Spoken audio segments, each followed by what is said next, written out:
Action! You do not need to get therapy.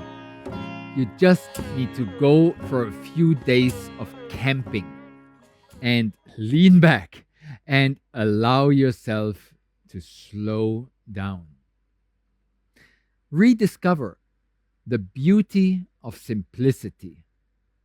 And in this way, find the healing from within. Spending time in nature is one of the best ways to recharge, to regenerate, maybe even to rejuvenate. Nature is the best healer, and sleep is the best medicine. The catch is we don't use it sufficiently enough. We don't make use of this powerful medicine. We tend to frequently get not enough sleep. We tend to stay up in the evening too late because there's so many things to do. And then in the morning, either we wake up by ourselves or the alarm clock just chases us to get running quickly. But slowing down, and especially slowing down in nature, sleeping more while we go to bed early, is such a powerful tool for us to recover from the demanding life circumstances that we are exposed to on a daily basis. So it is of utmost importance, actually, for our clarity and sanity, and also for our health, to cultivate this regeneration period in nature and at night. So these two things go together, actually. The tendency is that in the evening, in our common non-nature lifestyle, we get a lot of stimulation, starting from seemingly innocent basics like light pollution, it's sometimes called in nature, when there's so much human, technical, artificial light sources in the surroundings that in some cities, even apart from clouds and smog, you cannot see the stars really, or just a few of the brightest ones. Definitely in most populated areas, we cannot really see the Milky Way, the galaxy, this stripe of stardust across the sky. Light pollution is a reality in nature, but definitely in our, in a way, domesticated life, where we are, of course, in the evening, what else would we do but switch on the light? And most people are not aware that especially the regular bluish light, the daylight, the bright, cold light, which you find in supermarkets, in hospitals, this blue light is actually a big problem in the evening because it resembles the daylight and it mimics for the body as if it would be midday. And then the body doesn't really, on a hormonal, biochemical level, experience this winding down in the evening, which comes with sunset. And the sunset is yellow, orange, red. This is evolutionarily, not for thousands of years, but for millennia, mammals, nature, has been conditioned to get a signal for winding down with a red sunset light. And if we miss that trigger, and first of all, we miss the sunset usually because we're busy. And then instead, we turn on this blue lunchtime light in the evening, and a lot of it, very bright. Then the body doesn't really get the point biologically. The biological clock is not triggered. The circadian rhythm is not aligned with nature's flow. And then we don't really get tired. Maybe we even have a coffee in the evening or some other stimulant to keep us rolling through the second half of the day, which starts for some people at 6, 7 in the evening. So then we just have more things to do, more projects, and of course, screen time. And we stimulate ourselves and go to bed too late. Practical tips, tricks, yogic life hacks, what to do. So, especially for those light sources which you switch on in the evening, replace all the light bulbs or halogen or whatever you use, energy saving bulbs, replace all of them with the warm white, reddish, orangish color instead of the so-called daylight, the bluish supermarket color. So it's a simple thing, but very relevant. If you can, get them as dimmable ones and have a dimmable switch that you can even also reduce and adapt the volume, the brightness, tune it down. Or have a variety of light sources where you just, if you need more light, you switch on all 5. If you want to wind down before going to bed, you just have 1 or 2 left. Or you even go old school candlelight. Or a candle and a soft, with a lamp shade, a soft warm light. Or improvise. Put some orange fabric over your energy saving bulb, which usually doesn't get hot, so will not catch fire. So have a soft evening light.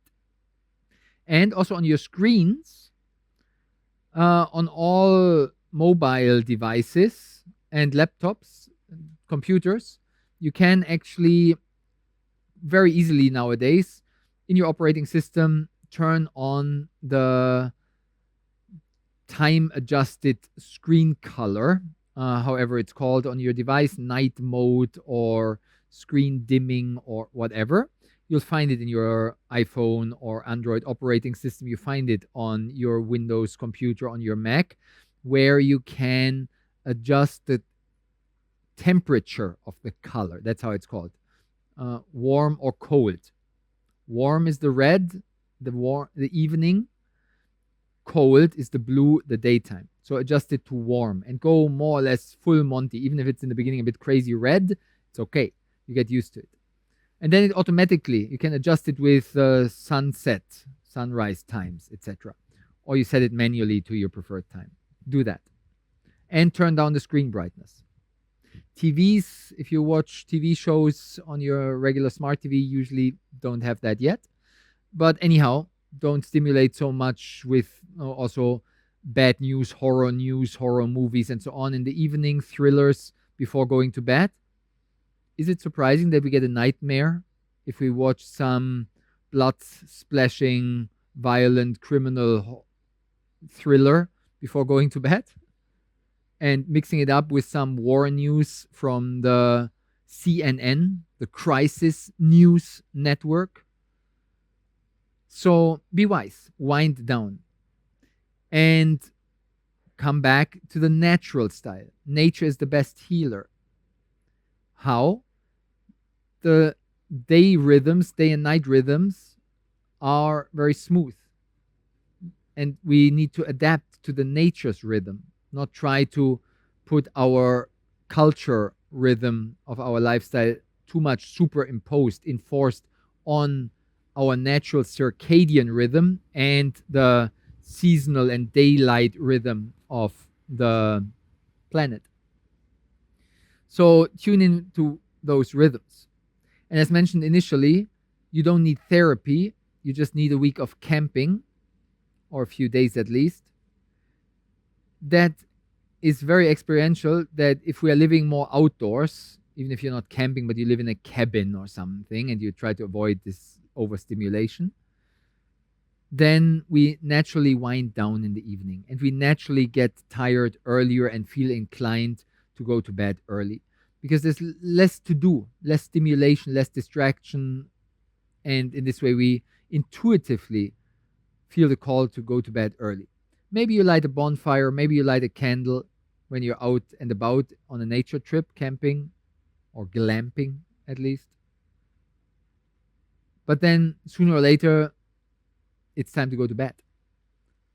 Of course, You can go also partying and get drunk and still not have much healing from nature on camping.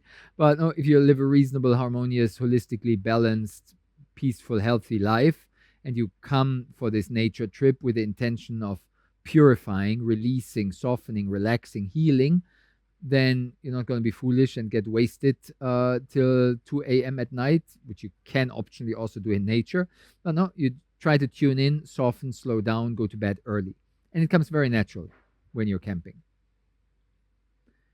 And then we went to bed early, and then we intuitively also will wake up early. Okay, maybe it's not as comfortable as in my soft bed. Sure. And then with the sunrise time, ideally, I wake up directly, even without an alarm clock. And then I live my life in nature with the day and night rhythm. Sleep is the best medicine. And if we combine it, how to get good sleep with nature, it's gold. But you can, of course, also take them separately.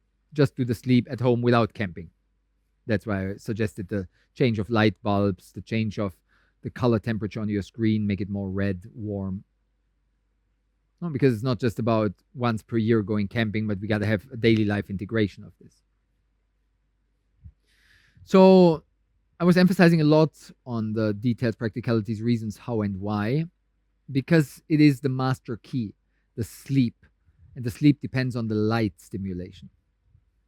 At home, what you can also do, especially if you live in the summer, in, for example, Scandinavia, Canada, etc., when the days are super long and the nights are so short in the summertime, then what can help is, of course, also blackout curtains. That's a bit of an investment in your bedroom. Otherwise, you can very cheaply improvise with an eye mask. It's good also for airplane travel, etc. Get a good one which really seals properly around your nose and really gives you proper darkness in front of your eyes. So get an eye mask which you can put on all night long, or in the morning when you kind of like tossing and turning, waking up, it's already daylight, you want to sleep a bit longer. It already gets daylight at whatever 4 or 5 a.m. Then you just put on the sleeping mask and get the darkness at least simulated like that. Or the full blackout curtains as mentioned. Room temperature also important, a bit cool. It's helpful to sleep deeper. So sleep can fix so many health problems, physically, but also emotionally, psychologically. And then in the morning, when you wake up, directly get what I'm getting here over my shoulder, some sun exposure. Look towards the horizon sunrise direction in the morning. As soon as you wake up, stimulate yourself with the morning light. Super important to set the inner clock, to attune your own circadian rhythm. And then, as mentioned, camping, nature life, living in a cabin, or related, even if you stay at home, you just go for a walk all day long, you go hiking, you go on an excursion, etc. Spend as much time as possible in nature to counterbalance all the culture we have, all the media, all the stimulation, all the screens, all the activism, all the infrastructure, all the travel, vehicles, stress, deadlines, all of that. Counterbalance with the soothing and more soft energy of nature. Doing in the camping therapy, for example, even a digital detox. Go offline for at least a few hours when you go out on an excursion. Or even more, like maybe you need to check messages once per day. Okay, then set yourself a window. In the afternoon, late afternoon before sunset, it's my last time to, first and last time, to check my device, urgent messages. But maybe you already set an out of office autoresponder. I'm gone. You send your family members a warning. I'll be gone over the weekend, out and about. No reception. Bye. Don't worry. I'll be fine. If there's anything, I'll contact you. Don't you worry. In any case, you try to minimize your online and screen time as much as possible while you're out in nature. Camping or not, day trip, hiking, whatever it is. And that is already such a reset. And it's so purifying, this digital detox. It's sometimes related to the dopamine reset, because in the doom scrolling, We get these kind of cheap thrills of like, whoa, whoa, whoa, next, next. Short attention span, short lived pleasures, and overstimulated. So it can be a bit shocking for our nervous system and our mindset if we're not used to this kind of downtime and offline time. So ease into it, relax into it. You'll get used to it. Wiggle through some of the discomfort and focus just on the connection to nature. With your open heart, go deep experientially.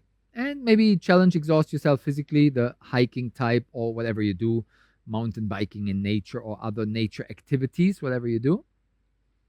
So, going swimming in a river, a lake, the ocean. It's so releasing and purifying. The water element helps us so much to reset, reframe, recharge. The water is so recharging.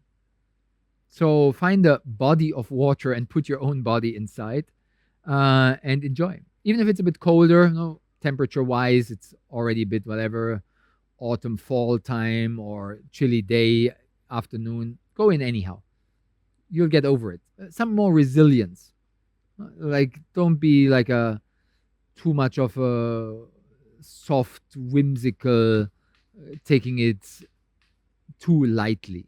Getting out of our comfort zone, making our hands dirty while being outdoors. It's you're not gonna catch any major infections or problems when you have some like earth or soil on your hand, or when you you set up a bonfire. Yeah, you get dirty hands, but it's not gonna be dangerous, unhealthy, unhygienic. So no paranoia needed. No need to disinfect your hands after you've been out and about in nature, really.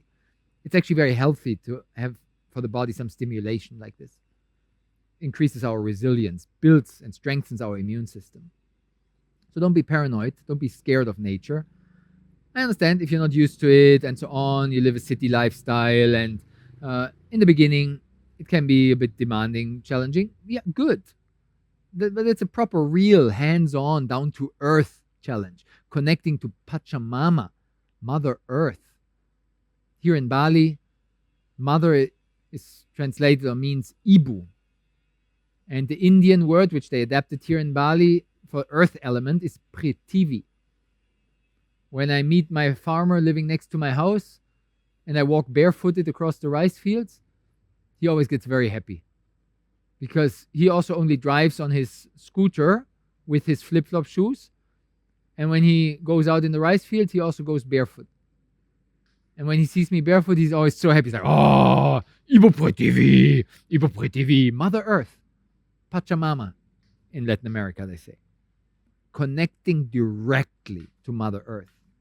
And there's more and more research coming out about the groundingness. It's an electromagnetic, physical thing. It's not some woo-woo fantasy. It's measurable, the electromagnetic field of the earth and stuff. Look it up, grounding. So walking barefoot, yes, can be sometimes a bit uncomfortable. A good challenge. Overcoming this kind of overly comfortable lifestyle, getting out of our comfort zone. It's good. Makes us more resilient, gives us strength, makes it then easier to handle some smaller issues in the civilized world. Yes, and sometimes it starts raining. So what? There's a saying in Europe, there's no bad weather. There are only wrong clothes, inappropriate clothing. So cover up and find a way. Have the right clothes, the proper gear. Don't be overly equipped and paranoid, but still, of course, prepare and then go out there and enjoy this heartfelt connection. And then go deeper, not just into the elements. I spoke about the water, the earth, make a bonfire, candlelight, the fire, the fresh air. So connect to the elements and appreciate them, the attitude of gratitude is the name of the game.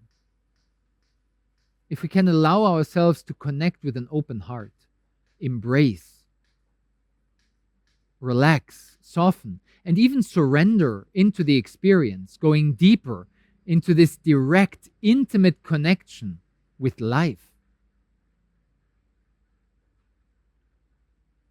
the whole experience can be taken to a much deeper level. It's like an adventure, like a discovery, a scavenger hunt without hunting for something, just searching, but more important, finding the beauty and not taking a photo of it. Censor your actions to whatever, 3 photos per day. You can do a compromise, a game with yourself, but no more. There's no need for selfies and my I was there picture. And no, it's just you, maybe with a friend or 3 or 1. You and nature. That's enough. You don't need to prove it. You don't need to show it off in social media afterwards. Yes, 1, 2, 3 photos, 1 video, something you post afterwards, done, sure. But don't be a tourist. Be a traveler. Live the nature lifestyle. So allow yourself to go deeper. And don't rush from one goal to the next target. It's not about ticking off boxes on the map. Less is more. There's actually a place here on the north coast of Bali called Less Waterfall. And I just talked to a friend of mine who's moving there again. He's been there first time 15 years ago. Now he's going back. And we use it like as a little tagline. Less is more. Because it's so peaceful in Less. There's just nobody there. Just alone there. So allow yourself to go deeper into this experience and contemplate. Not long distance necessary to cover. Just sit down and enjoy wherever you're at. Just the other day, business man was visiting Bali. He's a friend of mine, advanced, globally experienced, master professional in the field, big guy. And he wanted to go to this special, famous, remote area in Bali and visit also some luxury resorts. He wanted to see how they do the hospitality there. But instead,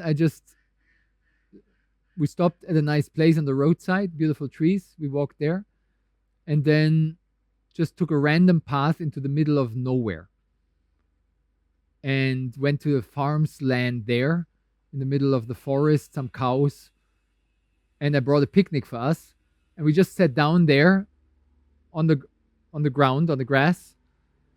I brought a little fabric sarong for him, and then we were just having a picnic there. And he had a blast. He loves it. Comes from Sydney, Australia, city life. Simple. It wasn't even like on purpose. I didn't choose the panoramic view for it.